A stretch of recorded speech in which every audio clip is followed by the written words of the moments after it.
Okay, we're live, Timothy. Good morning. Good morning. Woohoo! Here we go. Walking backwards. Oh yeah. Da, da, da, da, da.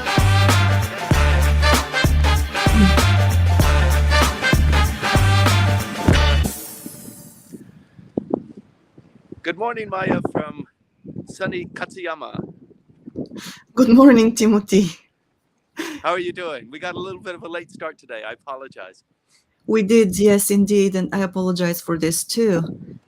I'm on a new So, computer, learning to. yes, Okay, but you're anyway, without transitioning further ado, from let's dive MS into the DOS. topics. Okay, but I mean, it is important news that you're transitioning from a Microsoft computer to an Apple computer. So congratulations. Definitely, it is, yes. Yeah, a bit of a transition though, isn't it? A bit of, yes. Okay, let's get right into it if you don't mind then. Welcome Let's go. everybody from around the world, political mavens, people curious about what's going on in Japanese politics. Welcome to the 114th episode of Japan Politics One-on-One. Today is, April 16th.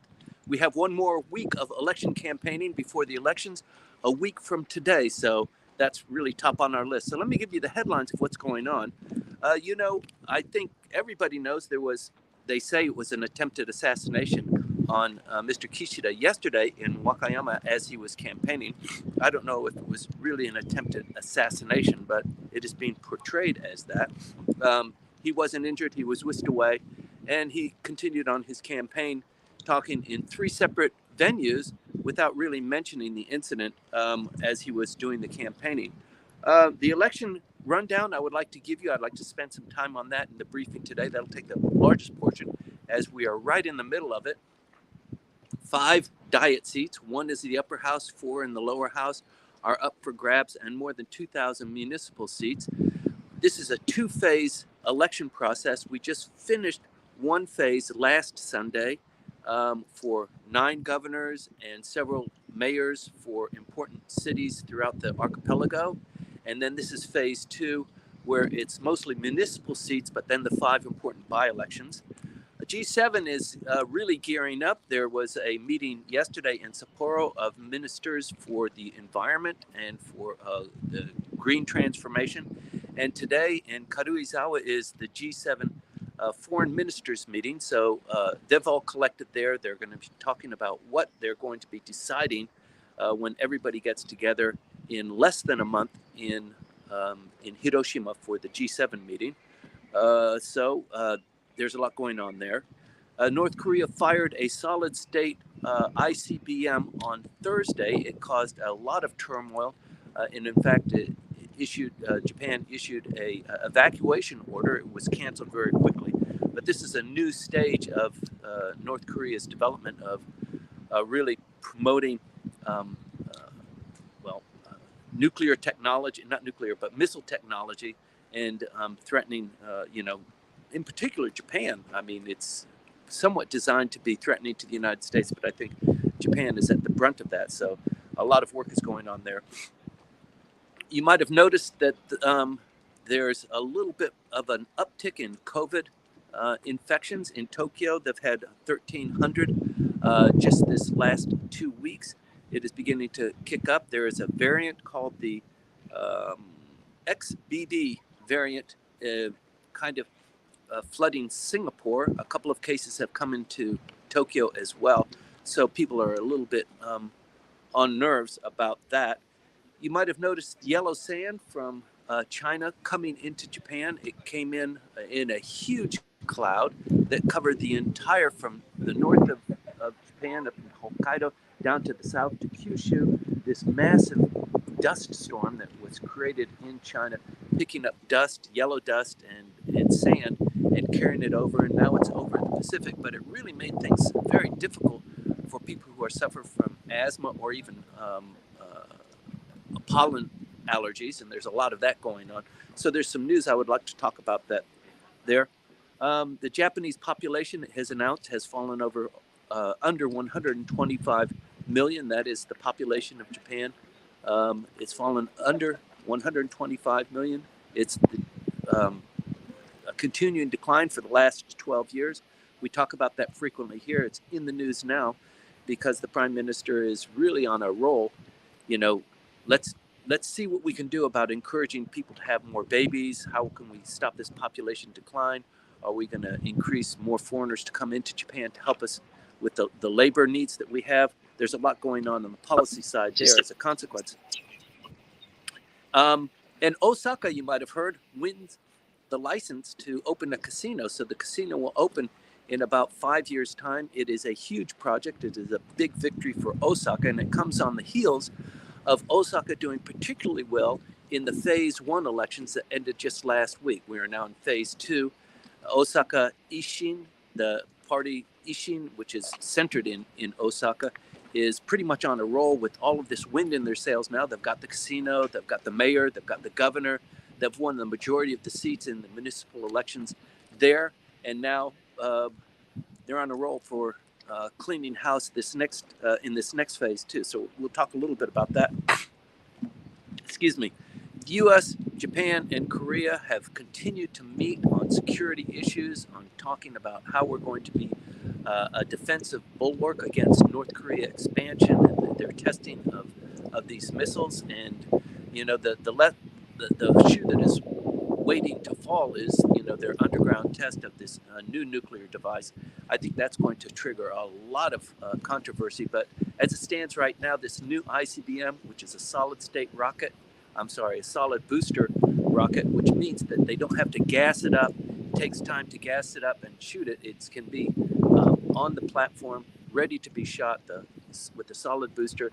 It can be hidden and fired very quickly. So this is a worrying development for the United States, for South Korea, and for Japan. There's a lot of effort going on there. They're having meetings in Washington, D.C., and joint exercises here in Korea. Not here in Japan, but in Korea.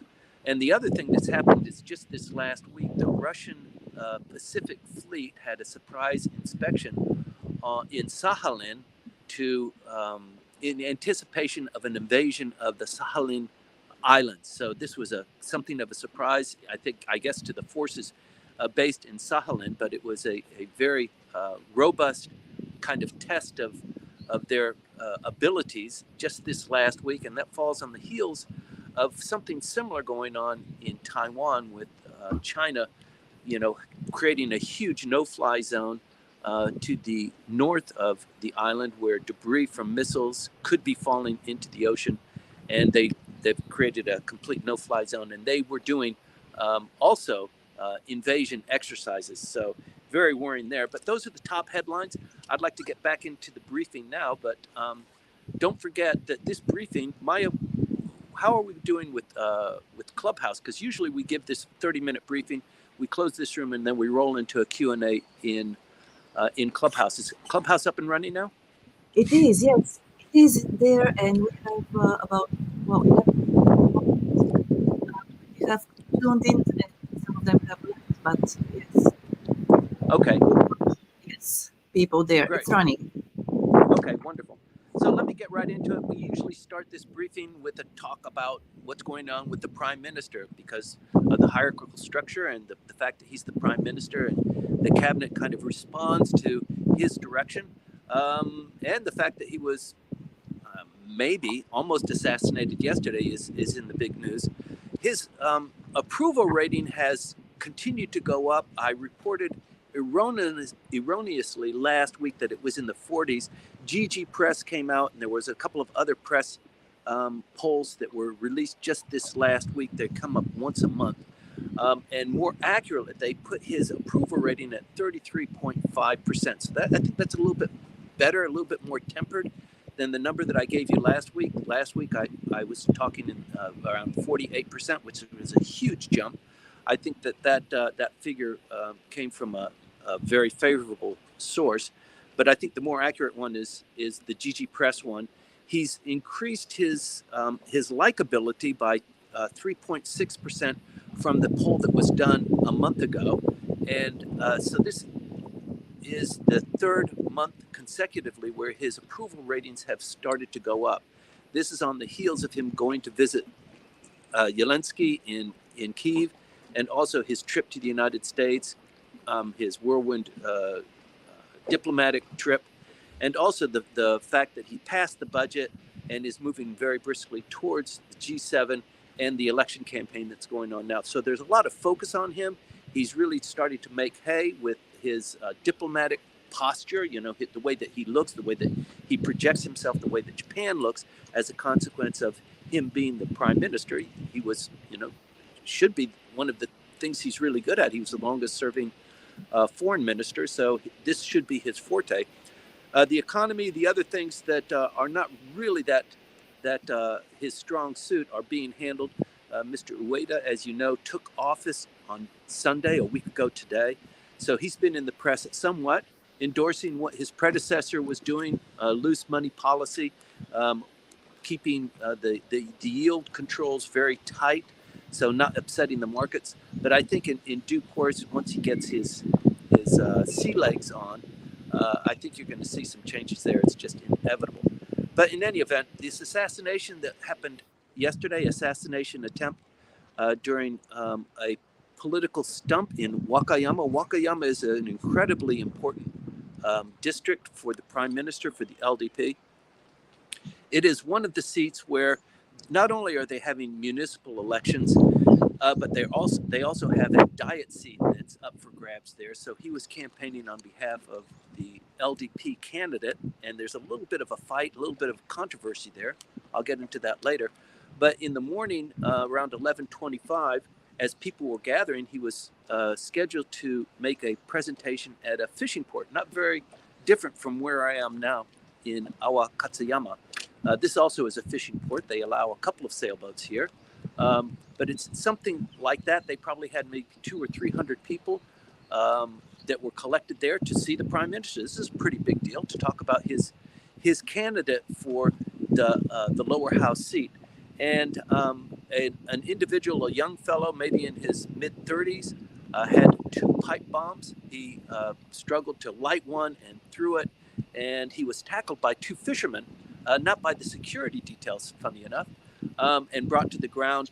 The prime minister was covered and whisked away. The device exploded, created a lot of noise and a lot of smoke, but I think that was what it was designed to do.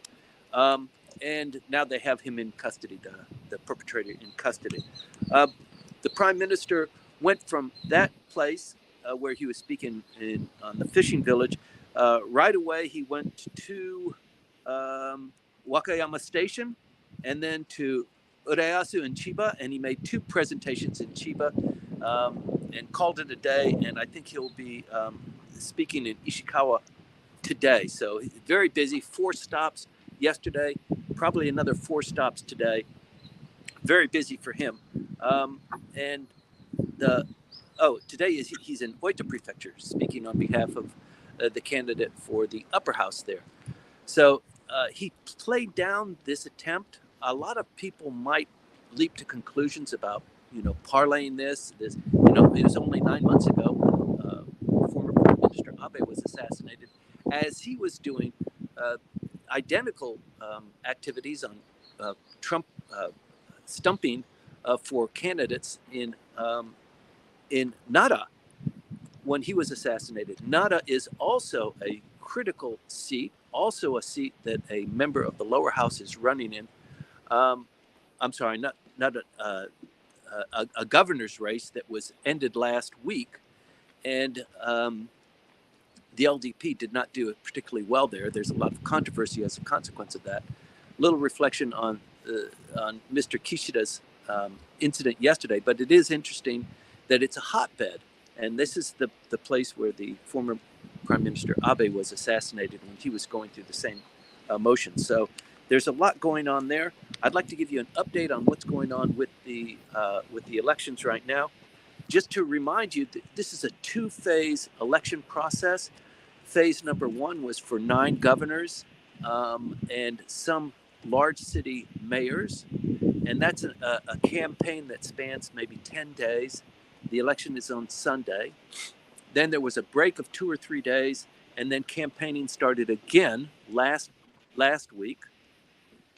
And now we're in the middle of it. It ends on Sunday next week, and culminates in an election for maybe 2,000, several hundred municipal seats and mayoral seats. And then there's another phase that consists of 5 members of the parliament. So the reason why they lobbed these on, because they're by-elections. There are 5 seats that became vacant within the last 6 months because the seat holder either resigned, or he died, or he was fired, or for some reason he was vacant. And they have a cycle for every 6 months. They catch up on that. So if it's less than 6 months, then usually they have to wait for the next round. But within this period of time, then they have they select their candidates. The different parties select their candidates. They groom them. They get them ready for the 10-day campaign period for the lower house, and probably a 12-day period for the upper house. So that's why the campaign for the upper house started last week on, I believe, a Tuesday, and then a Monday, and then the lower house and the municipal election started on a Wednesday. So that's where we are right now. I think the big issue to watch for, it's not so much the municipal seats, although the municipal seats are important. It's the diet seats. And last week, the big thing to watch out for was the governor's races. And there was a couple of things interesting that happened last week for the governor's races. There was a controversy for Wakayama, and the LDP had put in 2 candidates there. Nippon Isshin put in 1 candidate, and the problem was the 2 candidates from the LDP split the vote. If they had 1 candidate, that 1 candidate would have clearly won the governor's race. But since they had 2 candidates, they came in second and third, and the Isshin candidate came in first. So this is a big deal for Isshin. Isshin has won in the same race.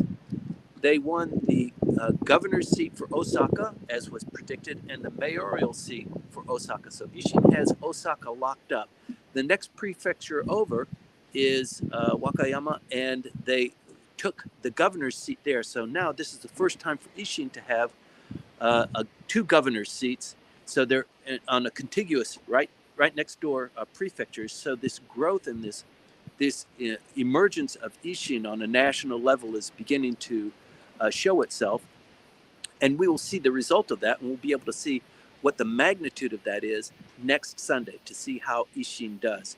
So this is a bit fearful for the LDP and for the current prime minister, because number one, he wants to continue being prime minister, and the best way to do that is shore up his forces, make sure the LDP has a lot of municipal seats, has the majority of the governors, has of the 5 seats that he gets at least parity what he had before he started. So that's 4 seats there. If they end up with 4, then I guess he's okay. If he gets 5, then I guess people slap him on the back. It's not that attributable to him, but it does set the stage for him to call an election, a snap election, at a sooner period of time, right after G7. We've always, discussed here, the possibility of having a snap election. There was a window of time before this first phase of elections for the 9 governors started 2 or 3 weeks ago. If he didn't pull the trigger before the 10th of this month, then he wasn't going to pull the trigger. Now we're going to go through the election cycle. It's going to end on the 23rd, and G7 starts on the 9th of the following month. So there's not a lot of time for play there. He's going to be focused on G7. So most of the pundits are guessing that after G7, he will call for a snap election. And depending on how he does in this election that we're in right now, will determine if he does it sooner or later. If Isshin continues to build up steam, if, for example, they get another diet seat, probably he's going to advance his timeline for having a snap election as quickly after G7 as possible. If not, then he can delay that and push it out. There are a couple of things that are going on that prevent him from moving so aggressively. One is how he is going to pay for the defense spending that he's already projected is going to cost 4 trillion yen additional per year. And obviously, that's going to come partially from taxes on the citizens. The other thing is that he's talking about quite vociferously the declining population of Japan and the fact that people are electing not to have children. So how he's already said he's going to deal with this in a way that is what the word that he used. It's a dramatic change of thinking on how to deal with this issue. So that costs a lot of money: child education, support for people who have their second child or their third child, and I think he's also come to the conclusion. Reports are coming up now. Something that everybody on this briefing understands is, people are not going to elect to have children unless their standard of living supports that long term.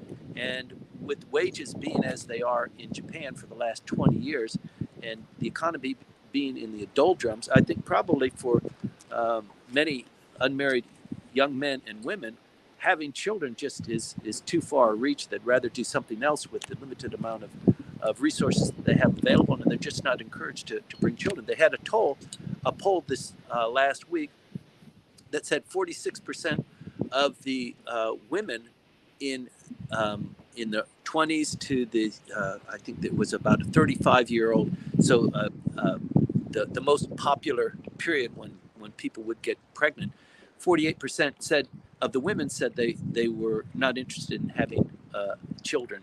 So that's you've got to work on the women, you've got to work on the men too, but the disparity of wages that are earned between men and women also is highlighted. And probably if you've got to economize, the prime minister might consider giving higher wages to those people in that potential gestation period, and the people who are not in the gestation period keep their salary as it is right now. Can you imagine the controversy that would ignite? But he's thinking of all sorts of things because he's got to pull a rabbit out of the hat. Probably the rabbit is a good illusion to refer to, but he does need to get the economy going. He's got to get the population getting back on track. So he's really focused on that. But what that means is, where's that money going to come from? He can't issue more bonds. He's got a new Bank of Japan governor. How are they going to figure that one out? A lot is really up in the air. So the projection is that the 9 governors, the LDP won the majority of those, but Isshin won 1-2. And the campaign that we have right now, it looks like Isshin is going to win another key election, and with that, they're going to be really prominent. One of the newspapers have done several polls recently that analyzed the people who won in elections who were LDP, and the people who came in second place. And when they analyzed, they lost by less than 10%.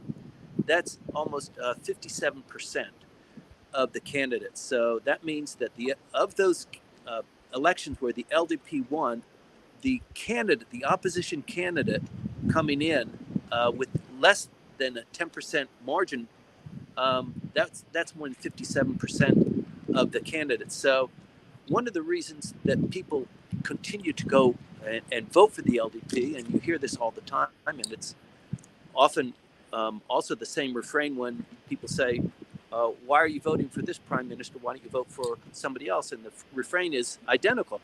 Well, there's nobody that can do the job. He's the best one. I don't see anybody else, in the sidelines that's doing it. I'm not going to vote for the communist guy. I'm not going to vote for the socialists or Komei. I guess LDP. The great thing about Isshin is that Isshin is that other party. It is a party that is very closely, it closely resembles LDP on many of the platforms. And it is an alternative where people can say, and this is what's happened throughout Osaka, there is an alternative. I don't like the LDP. They're Tokyo focused, they're snotty, they're arrogant, they're very militaristic, and they have this alliance with Komei-to that just kind of rubs me wrong. They've got the numbers, but I think it's not a firm foundation. Whereas Isshin, we're strong in our policies. We're not on a fringe. We're not the Socialist Party, and we are an alternative to the LDP. This theory will be tested in this election as it comes out, and it does look like Isshin is going to make great inroads. So just to kind of cut to the chase, there are two big seats to watch for. So on Sunday night next week, the election results will be coming in throughout the day, but probably at around 8 o'clock at night, there will be a program sponsored by NHK where all of the channels will be talking about it, where they analyze what the votes are, who's won by acclamation, who is conceded. And at 8 o'clock, 8:05, you'll be hearing a lot about what happened with Chiba 5. That's a lower house diet seat there. And also what happened in Wakayama. With Wakayama, there's also a controversy going on there. The LDP has two candidates for the lower house seat that's available there. And it's a controversy that is kind of self-inflicted by the LDP. They couldn't settle on the candidate that they wanted to put all of their weight behind. There's a regional, local LDP chapter that selects a candidate. They typically advise the headquarters in Tokyo, this is the candidate we would like the LDP to promote. They usually get their way. It is a kind of an unspoken rule that the local area gets to select. But in Wakayama, there was a controversy in the LDP headquarters because there was some favoritism of one of the candidates, happened to be a diet secretary for Takaichi. So this has caused a bit of a controversy. And it looks like as a consequence of that, there could be an Isshin candidate who comes in. So Wakayama is important to watch, and Chiba is important to watch. Chiba 5, so I'm in Chiba now. The lower house seat here is the LDP. The reason why it was vacated was because the LDP candidate here was loose with his campaign financing and dirty politics and a little bit of underhanded money, and so he had to resign. So the seat became open, and they have the LDP has a candidate that's running here, but since the LDP candidate, or actually the incumbent, had to resign, I think that the population, the voters, are not very favorable to the LDP. So the candidate here has an uphill battle. It could be that the Constitutional Democratic Party candidate will win, but the LDP does have a candidate here. It's interesting because her name is Arifia Eri. She is a naturalized Japanese citizen. She has an Uyghur father and Uzbeki mother. She is naturalized. She is a Japanese citizen, and she is the LDP's candidate. It's a long shot for her. The prime minister was here yesterday campaigning on her behalf. There are 7 candidates for this seat, and Isshin has a candidate there. It doesn't look too likely. He's, of all of the 7 candidates, he's the youngest. He's 27 years old, 28 years old. So the thing to watch in Chiba next Sunday is how many votes this Isshin candidate gets, because this wind of support for Isshin is going to be predicated on even the candidate who might have lost, but even in light of the fact that the LDP has got a strong candidate there, that Isshin, a 28-year-old Isshin candidate, still pulled in some votes. It tells other people that Isshin is on a roll, so it's something very important to watch. I don't mean to overplay it, but it's a pretty big deal. And finally, with Oita, there's an upper house election there. That's why the prime minister is there talking today on behalf of his candidate. So the party dynamics that all of this reveals, and I apologize for going on and on about it, but it is important. The dynamics here between the LDP and Komei-to, and LDP standing by itself, and Isshin, these 3 dynamics are really starting to to come out of the wash. Isshin tied up with Komei-to in Osaka to join the Osaka prefecture and the Osaka city into one governing body. And in order to do that, they promised Komei-to, if you help us here on this issue, of these next 6 election seats, we're going to give it a bye. We're going to pass it so that you can run your candidate. We're not going to run a candidate. And Komei-to agreed with that. Isshin got what it wanted, and now it's time for Isshin to pony up and live up to its promises, and it's decided to renege on that. So there's a split now between Isshin and Komei-to, whereas before, there was a little bit of coziness there. Similarly with the LDP and Komei-to, they have a coalition. As a consequence of that coalition, the LDP has a majority in both houses of the parliament, but that is fraying. The Prime Minister Kishida has not really kind of facilitated that relationship being as robust as it was under Abe or even under Mr. Suga. So the relationship is very frayed, and it could be that it falls by the wayside, and Isshin kind of scoops in to form a coalition government with the LDP. That seems to be the play. There is more affinity. There would be more political affinity between Isshin and LDP than between Isshin and Komei-to, because a lot of the things that Komei-to stands for, it rubs against what the LDP stands for, big business, and also what the LDP stands for rubs against a lot of the dynastism that Komei-to and Soka Gakkai stand for, and that's more of a kinder, gentler kind of philosophy towards taxes and families and education, that sort of thing. So let me see. That's the final thing that I want to talk about with regard to the LDP is the distribution of factional politics. So you might remember, if you tuning in every week to this riveting 30-minute briefing, is that Mr. Kishida's faction received 2 new members. They were independent members. They didn't leave somebody else. They were independent members, and then they joined the Kishida faction.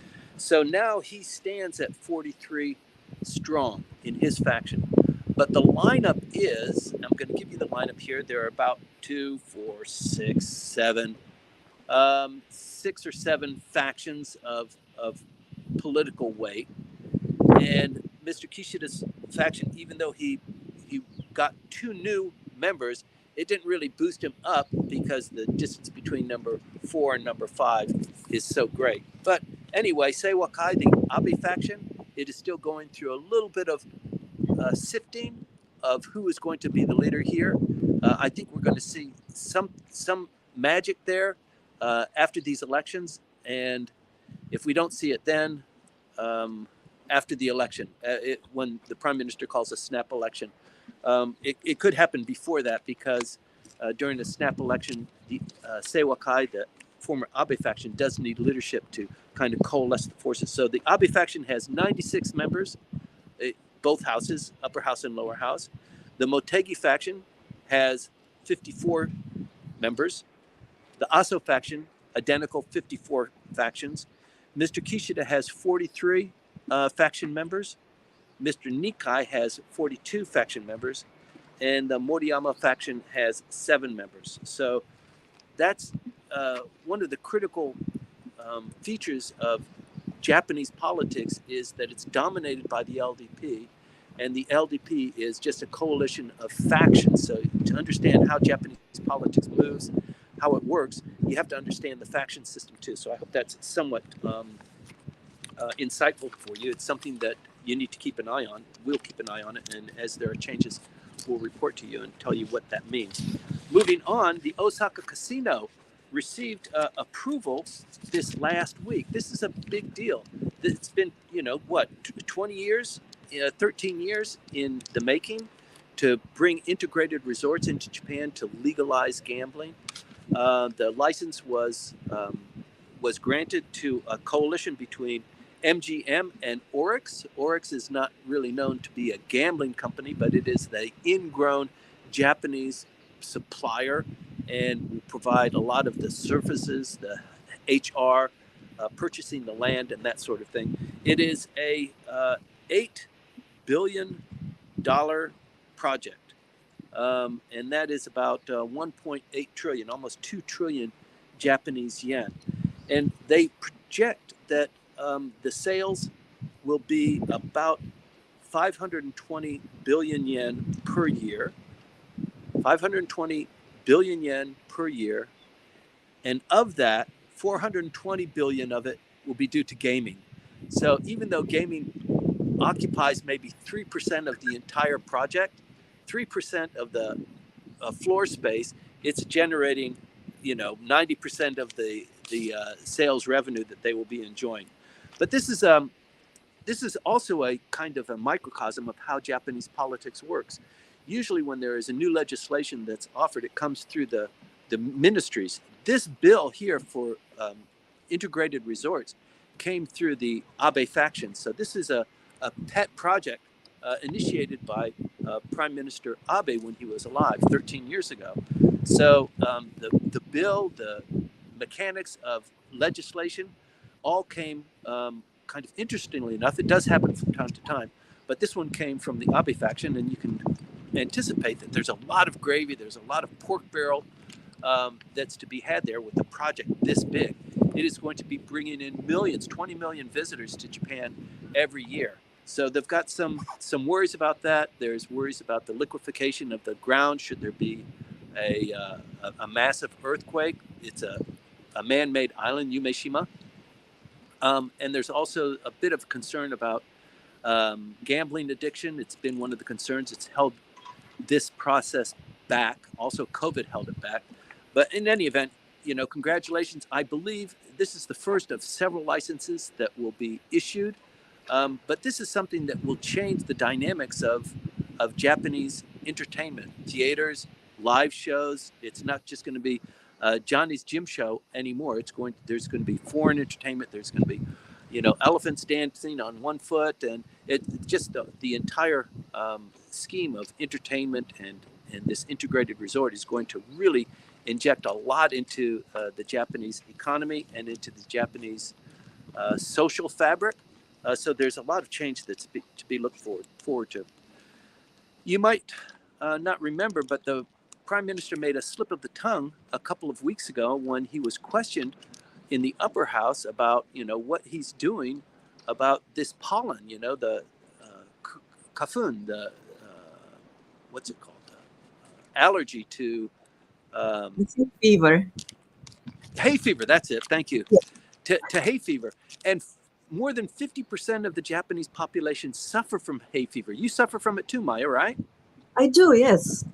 So I've never had it. I've never had it until this year, and I didn't have it until the stand from China came in, and that double whammy really kind of knocked me over. And I know a lot of people on my team are also suffering from some kind of fever or a headache, congestion that they've never had before. So this is a big deal. In any event, the Prime Minister was quizzed. So what are you doing about this? The number of cedar trees, the number of cypress trees in Japan. Before the war ended, this was a huge planting process. All of the mountains throughout the entire archipelago are covered with cedar trees and cypress trees for what they anticipated was going to be a building boom that never happened. So now these trees are all producing massive amounts of pollen and really impacting the economy and impacting the Japanese people. And the Prime Minister responded, well, we're having ministerial meetings about that. We're really discussing it, and this is a top priority for us. And he was just kind of speaking off the cuff. And it turns out that the Minister of Agriculture was listening to this thinking, he's not saying the truth because there are no ministerial meetings. This hasn't been on the agenda. I haven't scheduled anything. I'm not involved in anything. What in the hell's going on? So they had an emergency meeting the next day, and they said, you better plan this ministerial meeting. And that ministerial meeting happened yesterday. Yay. So Yay. sometimes Japanese politics any politics happens by sleight of hand or by hook or by crook or by. So now the policies with regard to pollination and doing something about the cedar uh, pollination and what they're going to do about all of this lumber is actually now going to be discussed and evaluated, but it only came out because of a slip of the tongue, and it's somewhat funny. But I thought I would remind that to you and um, talk about it, so maybe it gives you some hope. Maybe in 20 or 30 years they'll cut down some of the trees. Yes, if we can wait that long, of course. Okay, and there's the final thing I want to talk about is this North Korea ICBM test on Thursday. It triggered actually an evacuation for Hokkaido. The sirens went off, and then the telephones were alerted, and people were going underground. It was called within 15 minutes, but it was a big scare. I mean, if you can imagine living under that kind of a threat, you never know when it's real or what's going on. They called it off because it was a solid booster rocket. It was a test. Some reports say the test wasn't successful, but still, this solid fuel rocket flew for 1,000 kilometers. It was aloft for more than 40 minutes, and it did cause a bit of a scare. And it is also something that the South Koreans and the Japanese are watching very carefully. So, with launch trajectories and incidents, the South Koreans are particularly good at that. But in terms of trajectory and where they're landing and what their flight path is, the Japanese are good at determining that. So the United States is really pushing on both countries to share information and to be more conversant with each other. It's a difficult thing, but the president of South Korea is really bending over backwards to make things easier for Japan to be more accommodating, and also to be kinder and gentler to the United States. There's a lot of controversy, and his tenure as president is pretty dicey. I think he suffers less of support than even Mr. Kishida does in South Korea. So he's dancing a fine line in dealing with the Japanese that many of the South Korean population hold still in disdain. They don't trust them. They don't want to trade with them. But it's this love-hate relationship. And similarly with the United States, the South Koreans, love parts of their relationship with the United States, and they don't like other parts. So the fact that this release of secret military diplomatic information that was released last week in the United States, presumably by a 19-year-old airman, also contained information about the United States watching very carefully, being very intrusive of what's going on in South Korea. The typical word used is spying on South Korea, their alliance partner. The president came out very forcefully and said, this report is trash. It is not accurate, and whatever else somebody might say about this, it is probably fake news. So this is something that helps the United States, because the fact that this kind of information was released really makes the United States, really makes the Biden administration look really bad, to say nothing of the kind of information that was released, the insight that it provided. So they're still doing damage control in the United States on that, but South Korea is really trying to join the team and bolster that relationship. I think Japan is not as enthusiastic. The prime minister doesn't seem to be as enthusiastic. He's waiting for some other show of affinity or appreciation to the Japanese before he becomes a little bit more wholehearted about it. But that we wait for that to be seen as well. The other thing that happened during the same period of time is that tensions are really high. There was a helicopter, a pretty big helicopter that carries 10, 15 people, that crashed in southern Japan, in the Okinawa prefecture area in Miyako Island, carrying 10 people. One was a lieutenant general who was the commander of the 8th Division, based in Kumamoto, the Ground Self-Defense Forces 8th Division. The commander of that was on this aircraft. It crashed without any warning. There was no radio contact. It was on a very short run. It crashed into the ocean.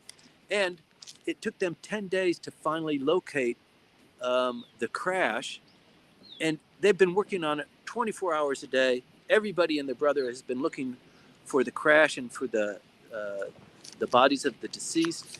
This is a really big deal. There was a thought, a theory, that it might have had something to do with the Chinese, some sort of a way to get to the Japanese, to shake things up.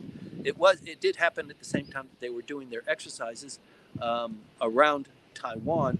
I think that theory has been dismissed as inaccurate, but they still don't understand what caused the crash. But look at the tremendous amount of effort that was poured into locating this aircraft. And you've got to imagine that if you extrapolate that, and there is a conflict that the Japanese are pulled into, for them to lose any soldier in any kind of conflict is just going to be so upsetting to the Japanese people that I just can't envision that a revision of the Constitution, that the Japanese would be more on a kind of a supportive, aggressive footing. It just doesn't seem to be in the mix if you just look at this one example. So that is something that will be in the news later this week. They will probably pull up the wreckage. They found the wreckage through sonar. They'll be pulling it up today and throughout the week, and they'll be having more press releases about what actually happened there. But at the same time, the group of 7 ministerial foreign ministers are meeting today in Karuizawa. There was a similar meeting, not of foreign ministers, but of economic ministers in Sapporo yesterday. So they're building up they're chewing on all of the issues. In Sapporo, it was green transformation and energy and that sort of thing. And with in Karuizawa today and tomorrow, it will be on, what are we going to do with China? What are we going to do with Russia? They will chew that stuff up. And then in less than a month, they will be meeting in Hiroshima for the G7 summit, where they announce what they have decided, all of these various ministerial meetings. So there's a lot going on in Japan right now. In many of the resort towns, the G7 ministerial meetings or the sub-cabinet meetings are in full bore. Tony Blinken is here today and tomorrow, but he was in Vietnam for the last 3 days, so he is on a roll too, building this stable bulwark of aligned countries against China and against Russia. So he's a busy person too. I imagine some of the ministers will be staying now until the G7 starts in 3 weeks. It does seem like a long time to be in Japan, but it's a good boost for Japan politically, economically. There is a lot tied to that. And then I think G7 will be a real windfall for the prime minister. And here's the real key. The prime minister wants to continue being prime minister. He's waiting for the right timing. This next election, the election that ends on Sunday next week, will tell him, can he wait a little bit longer to hold a snap election, which he doesn't have unilateral power to do that, but he has commanding power to close down the lower house.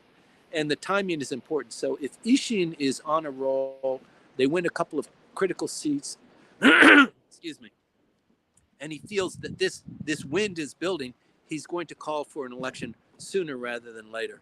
If the LDP alternatively does well, and Komei-to and the LDP seem to have mended fences, and their candidates are doing on average, parity at least with what happened, what the situation was in terms of seats held before the election, then he might be able to take some time, align his forces. But I tell you, it looks like he's going to have a tough choice. If Isshin does well during this election cycle, he's going to want to call an election sooner so that Isshin doesn't have time to pull their forces together and get candidates for the lower seats that will be open when he closes down the House. But I think everybody that is following this is pretty much of one mind that the Prime Minister is more likely to call an election for the lower house right after the G7. It's just a timing issue. So with that, I'd like to close up this briefing and go into the Q&A, Maya. I'm sorry I went a little bit long today. Well, thank you very much for the details. It was very informative as always. And yeah, there is a lot going on. So thanks a lot for that. Well, let's move to Clubhouse and talk about other things there. I believe that there will be some comments and also questions there as well. And we have a Great. couple of that came to us during the week, so we can address them as well. Read them out Terrific. to you. Yes. Okay, Great. I'll see you on the Clubhouse side. Thanks, See you on everybody. the Clubhouse side. Yes, thank you.